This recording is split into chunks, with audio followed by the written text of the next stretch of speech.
the early modern period of the European history. William Shakespeare wrote this play around the years 1594 and 1596. And this play was first published in an unauthorized version in 1597. This story remains one of the most popular and frequently performed of the 37 plays of William Shakespeare. Shakespeare borrowed this story from different famous tales written in the earlier days of the 16th century, but he adapted these stories. He expanded the plot and also the characters in order to have a new version of the tale.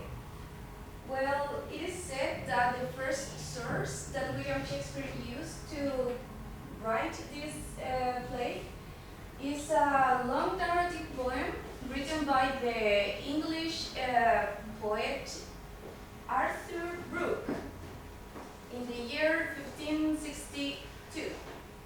And it is said that Brooke used a French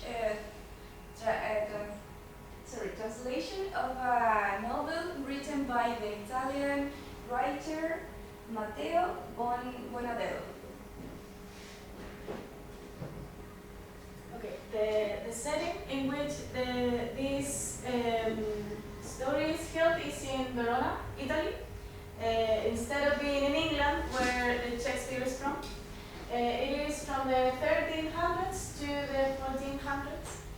And other settings that we can find in the play are the capital estate, the street where they had these fights, the church, and Mantua, Italy, to where Romeo went banished to Mantua.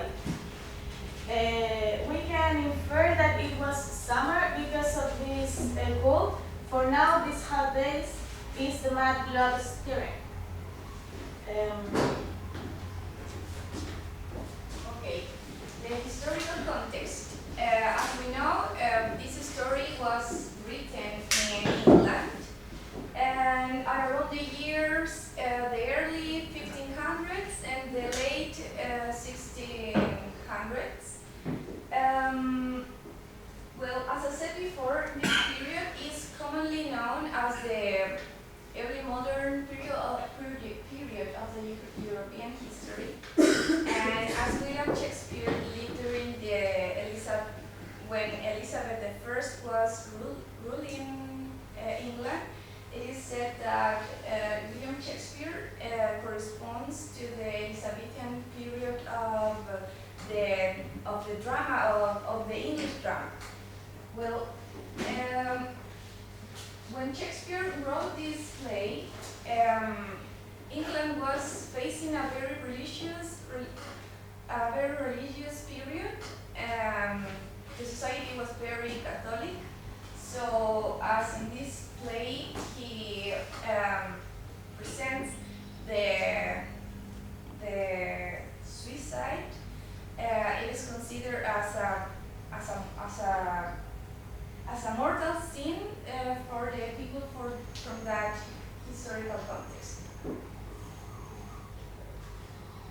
First of all, the prologue is a sonnet with 14 lines in an iambic pentameter, which goes like this: A, B, and then C, D, and then GH and GH, GF and GH, on rhyme scheme.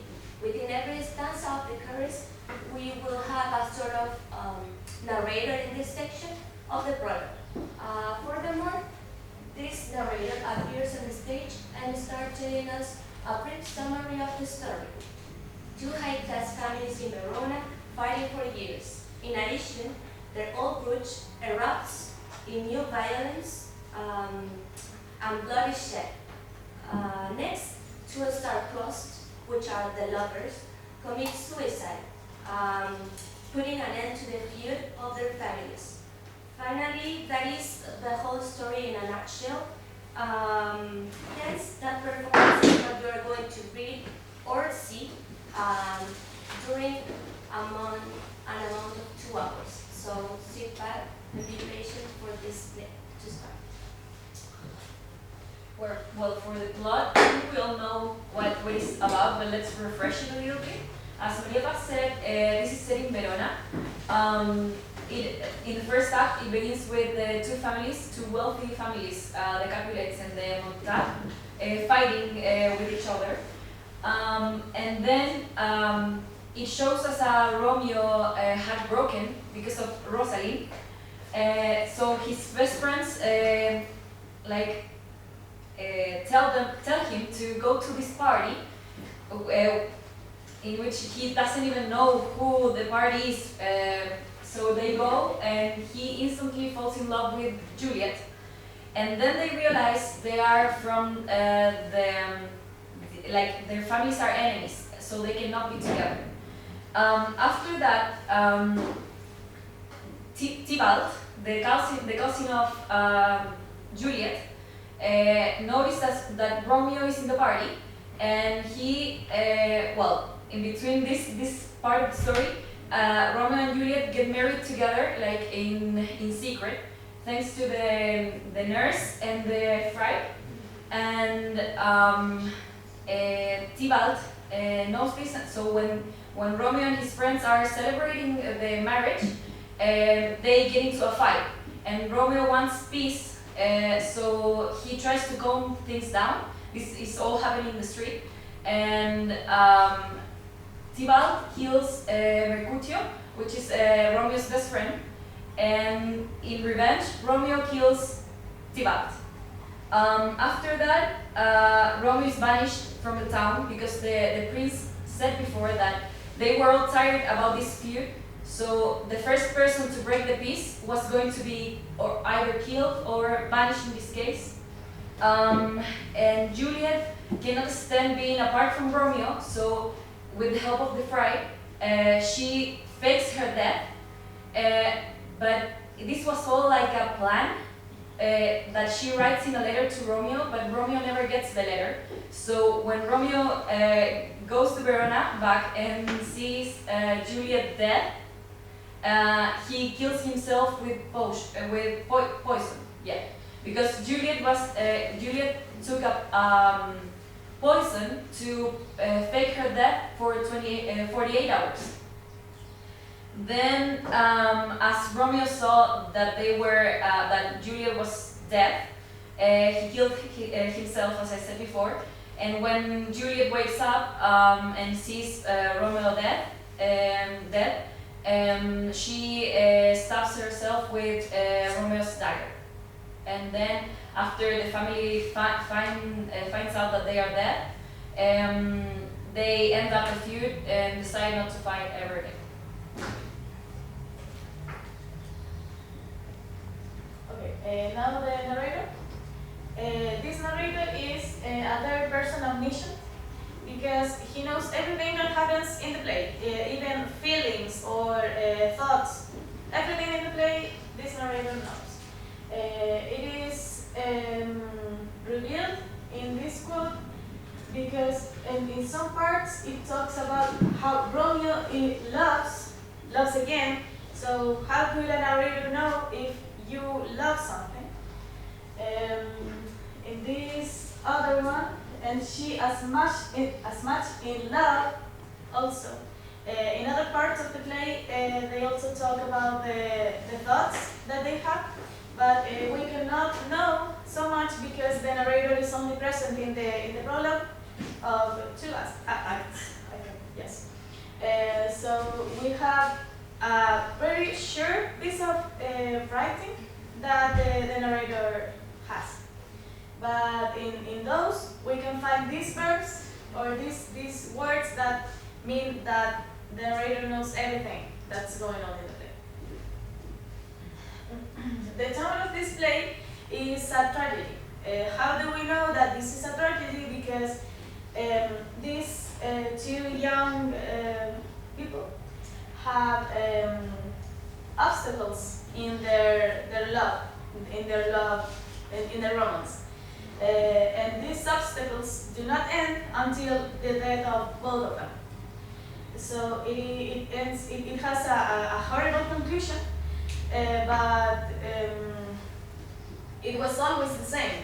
In all the story, they were having these fights and these obstacles.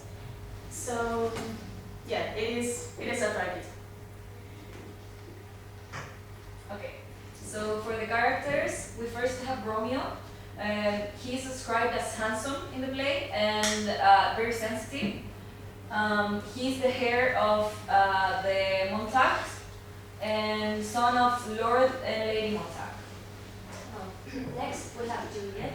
She's an only daughter of the Capulets. More than a pretty face, she's witty, determined, and smart. Some might say that she is the protagonist of this story. She has most of the soliloquies, and she has an incredible development during the process of the play. Next we have Rosalind. Although she doesn't speak at all in the play, she's important because she's like the first love of Romeo, like in the very beginning of the play, and because of her, he is heartbroken, and well, later on he meets Juliet and stops being heartbroken. Then we have Mercutio. He is a kinsman to the prince and Romeo's best friend. He tries to convince Romeo that love is just a mere sexual appetite, than love itself. Then we have Benvolio, and he's Romeo's cousin. He's always trying to keep the peace and trying to make Romeo feel better about his heartbreak at the very beginning of the play. Then we have Diego Capulet. He's a cousin of Juliet, and he's very violent and always willing to use his sword. Then the nurse, who is she's like the best friend of Juliet. She took care of Juliet for like all her life, and she actually breastfeeds her. And she's the one that helps Juliet to marry Romeo and help Juliet to see Romeo's secret. Next, we have the Friar Lawrence, which is an important character. He's always advising Romeo and Juliet to act precautiously, and he agrees to marry them. Then we have the Lord Capulet, father of Juliet, and he's not a bad person, but he thinks that what's best for Juliet is to marry Paris, who we're gonna mention later on, and he actually cares for Juliet's happiness, but in his own way. Then we have Lady Capulet, the wife of Lord Capulet and the mom of Juliet. She's an ineffectual mother, and she's eager to convince Juliet to marry the prince, Paris. Then we have Paris. He's a kinsman of the prince, and he was supposed to marry Juliet according to their families. And he was older than Juliet as well, considering Juliet was only 13 years old. And finally, we have the Prince Escalius.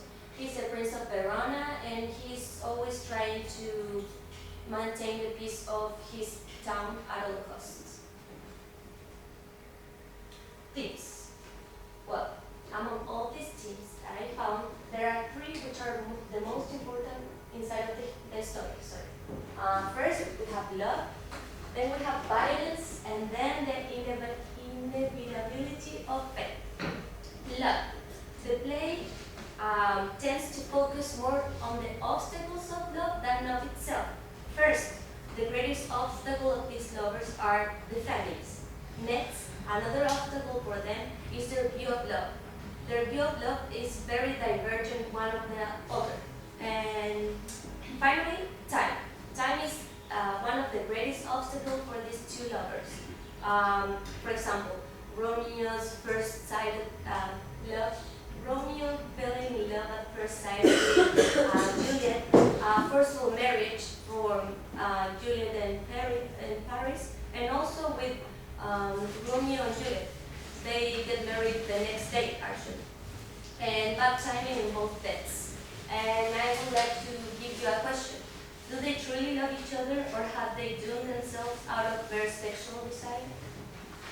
Next, the instability of fate. Well, in the prologue of the curse, the narrator says, the star crossed. In other words, this means that fate controls Romeo and Juliet's destiny. This is an example for that. Romeo says, then I defy you stars, comparing the idea that their destiny is in hands of fate. Fate is present in all of the events surrounding the lovers, the feud between their families, the horrible series which the Friar Lawrence has to come up with, because he has good intentions for the lovers, but fate always is screening those acts. And finally, the tragic timing of Romeo's suicide and Juliet waking up. Those events are not mere coincidence.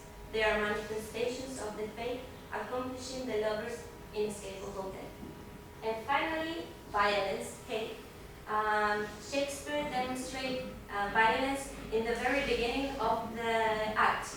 The first act, in which we see Samson and Gregory making jokes about committing violent crimes against the Montag family. And within all the story, we see that the tempers of the men in Verona are very short. For the symbols, we have poison and potions. It's interesting because poison clearly means death, and potions are supposed to heal you or to help you. But in this case, both of them cause death, at the end of the story. Then we have light and dark. Romeo compares Juliet to the light, and also dark is represented because bad things are supposed to happen during nighttime. And the only times that they had to meet each other were nighttime, and that created the whole romance between them. Then we have Cupid, that can cause so much love but also pain at the same time. And gold, which represents the wealth of both families. And the stars, do you want to mention them? Or? The stars represent the destiny of them, fate, because as they say, your destiny is written by the stars. So in fact they mention it in the prologue. They are star-crossed. Well, the literary devices that we found that the ones that are more common in this play is first personification, and for that we have some examples and quotes from the play. The first one is from scene number 3, which says, "The gray-eyed morn smiles on the frowning night, checkering the eastern clouds with the streaks of light." Well, in this case, the morning is personified because it says that the morning smiles on the frowning night. And the second personification is from scene number 2, which says, "Two of the fairest stars in all the heaven, having some business to entreat her eyes to twinkle in their spheres till they return."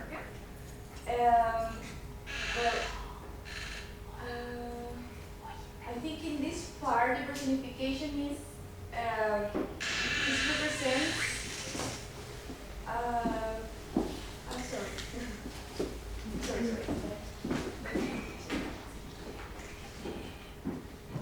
Well, in this part, the stars are being personified.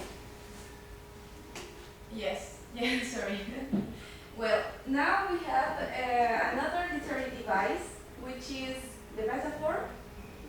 And this quote is from the scene number 3, which says, "My lips, two blushing pilgrims, ready stand, to smooth the rough touch with a tender kiss." Well, in this case, the metaphor is made by Romeo, which who says that his lips are like two blushing pilgrims. Well, the next slide. And then we have a simile in scene number 2, which is made by the nurse from the story. And she said, "I warrant him as gentle as a lamb." In this case, she is doing a kind of comparison between Romeo and a lamb. And she says that he is so as gentle as a lamb. And then we have an hyperbole in scene number 2, which says, "My bounty is as boundless as the sea." And in this case, it's Juliet who is saying that her love is like so big as the ocean. Okay. Comparison with nowadays topics, we thought an amount of topics. One of them is a similarity with nowadays, which is the topic of forceful marriages in the story. We have two of them, one very rushed and another very forceful, and it is similar to the Occidental culture in our world nowadays. For example, Middle East forceful marriages, or in India, or even though in every culture of the world you might see these forceful marriages because of money, it is still happening. It's interesting that this whole story lasts 3 days. So it all happens in 3 days, which is weird to say the least. Like, how can you fall in love so deeply and then die, and all happening in only 3 days? And I think sometimes, I think we all know that love is blind sometimes, and I can relate that to. I mean, I know it's a play, but I can relate that to sometimes we don't realize how deep we are in our emotions. Okay, so now we have prepared for you some quotes. These quotes are related with the topic of love, which is one of the most important things inside of the story. We are going to have 2 Juliets and 2 Romeos, and are just quotes which are very important about. And it's important to mention that not really long quotes, but we decided to choose a quote that caught our attention, and we want to share with you. Yes, and all of these quotes represent how love is used or represented in the play. Yeah, actually, it's every point of view from Romeo and Juliet. You will see in the story you will have 2 sides of love side for them. Yes.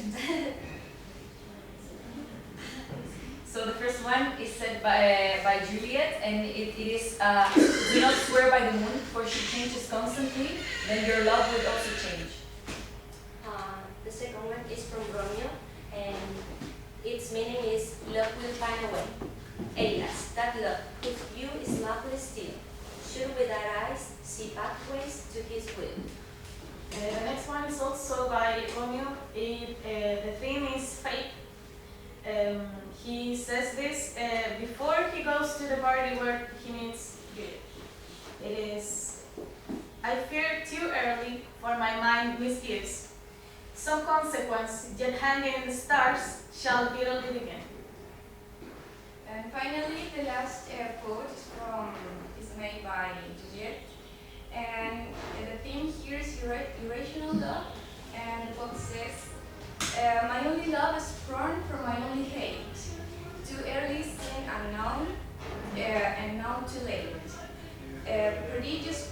love it is to me that I must love a loathed enemy. And because he falls in love with the enemy of her family, so it's an irrational kind of love.